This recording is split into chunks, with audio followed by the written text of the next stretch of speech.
Hi guys, I'm Charlie Book Fanatic. Welcome back to my channel, and today we're going to talk about my 4-star and 5-star reads of the month of May. In this video I'm going to be talking about 7 books, and in my last video, which I will link down below, which were my 2-star and 3-star reads, I talked about 8 books for a total of 15 books this past month. I read 1 book by a person of colour, I read 5 books by a female author, 1 book by a male author, and 1 book by both a female author and a male author. I read 2 books set in other countries than England or North America. I read 1 book with LGBTQ+ elements in it. I read 3 books with people of colour in it. 1 book was historical fiction. I read 5 contemporary books. I read 1 fantasy book and 1 science fiction novel. I read 4 YA books. I read 2 NA books and 1 adult book. I gave 4 of these books 4 stars and 3 of these books 5 stars. The first book I'm going to be talking about here is Divinus by Libba Bray, which is the first book in the Divinus trilogy. It's about a girl called Evie who gets sent to New York by her parents,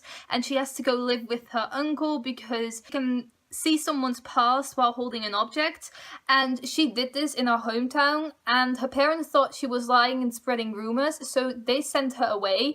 And she was very happy to be sent away because in New York she has a pen pal called Mabel, who is her very best friend, and she can hang out with Mabel there and live with her uncle, and her uncle and she basically avoid each other and leave each other be. But it's not only about Evie, it's also about a guy called Memphis who lives with his little brother Isaiah and his aunt Octavia. He's a main character. We see parts of him, but he's not really relevant to the plot in my opinion. I thought he had a very minor role, and I didn't think he was really relevant at all in the slightest. Furthermore, this book was really creepy. It was way creepier than I expected it to be, and definitely way creepier than YA books normally are. The villain was very fleshed out and really creepy. The villain was called Naughty John, and he was constantly whistling this tune with a really creepy lyric, and I really like this book and I gave it 4 out of 5 stars, and I will do a spoiler-free review on it because someone asked me to do that, so I will do that and it will go up on my channel, and I hope you will enjoy it. Second book I'm going to be talking about, I gave 5 stars. It is Forever Summer by CJ Duggan. It is the 4th book in the summer series and also the final book. I can't say much about this, but the summer series is basically a series set in Australia, and it's about all of these teenagers growing up into new adults. It's a new adult series. The first book is YA, the rest of the series is new adult because these characters get older throughout the books, and novellas. I've read all of the novellas as well. This series is my favourite new adult series ever, and one of my favourite series in general ever. It's so real, it feels real, the characters feel like they could be my friends, and I really miss reading about these characters, and I can see myself visit these books again in the future because I loved all of these characters so much, and there wasn't one particular book I thought was worse than all of them because I enjoyed all of them so much.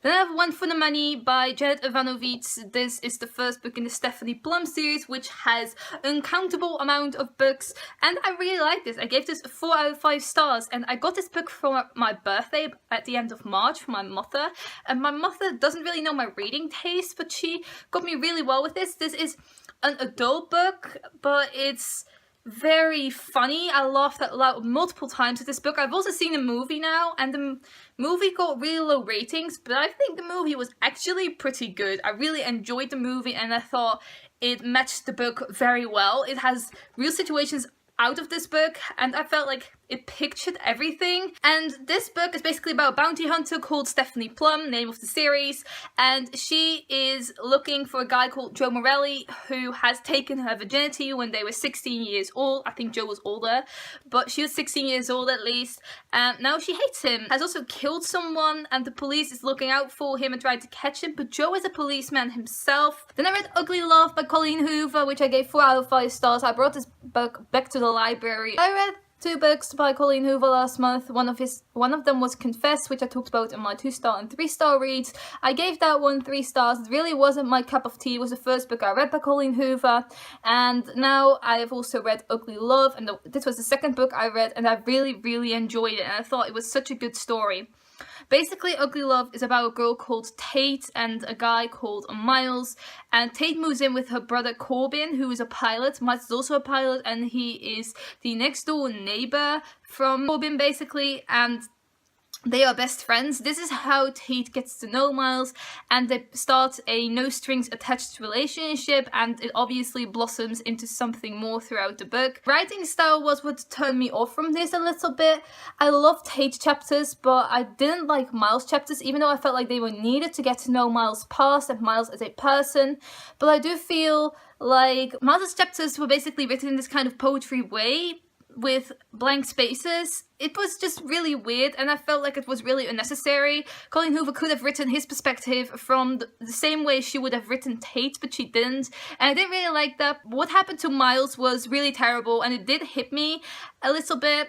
And also the song that goes along with this book, because Colleen Hoover has created a song in a collaboration with an artist. The song was also called Ugly Love, and it was really beautiful and really fit the book. I also reread All the Bird Places by Jennifer Niven. This is a standalone YA novel by Jennifer Niven, and it's also Jennifer Niven's YA debut. She has already written adult books, which I'm really enjoying. This book was a reread for me, and I rated it 5 stars the first time I read it, and I rated it 4 stars this time. I honestly didn't enjoy it as much the second time around, because I didn't cry.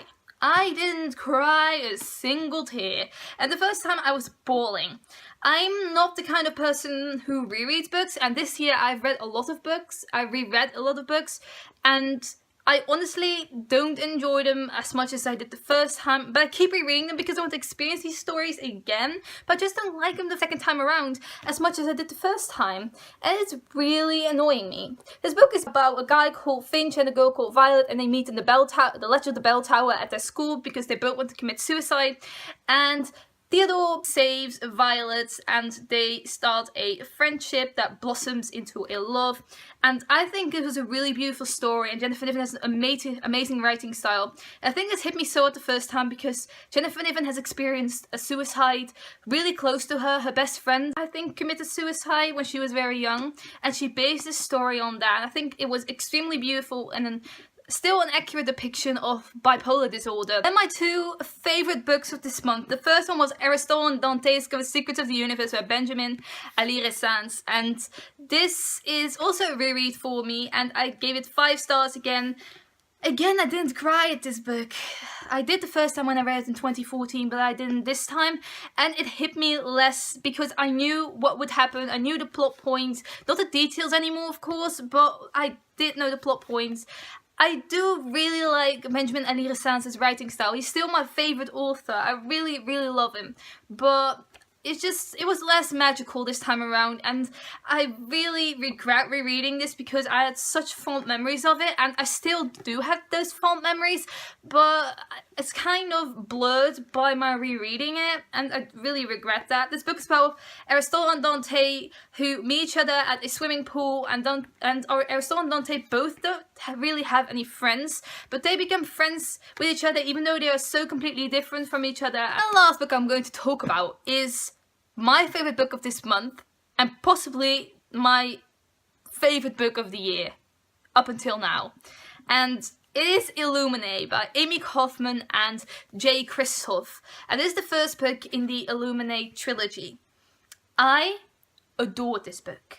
I totally get the hype for this. I was so scared I wasn't going to like it, but I already bought the physical copy, and I am so glad I did. I want Gemina now. This book was amazing. This book is about Katie and Ezra, and they are in love with each other, but at the beginning of the book they are broken up, and then this war breaks out, and they all have to evacuate from their planet and get onto those 3 spaceships, and Ezra is on a different spaceship from Katie, and they start emailing each other, and this whole book is made up of these documents, chat messages, emails, this artificial intelligence thinking and speaking and coding, and it was so great. I loved Katie. Katie was my favourite character in this entire book, and I cried so much. It was so action-packed and incredibly beautifully written. I feel so invested in all of these characters in this, and I need to know how it goes on from this, and I hope Gemini won't disappoint me because this book was so great. So these are my 7 4-star and 5-star reads. I hope you enjoyed this video. Let me know down below, have you read any of these books? What rating did you give them? What do you think about them? Do you want to read any of these books? Thank you for watching. Goodbye.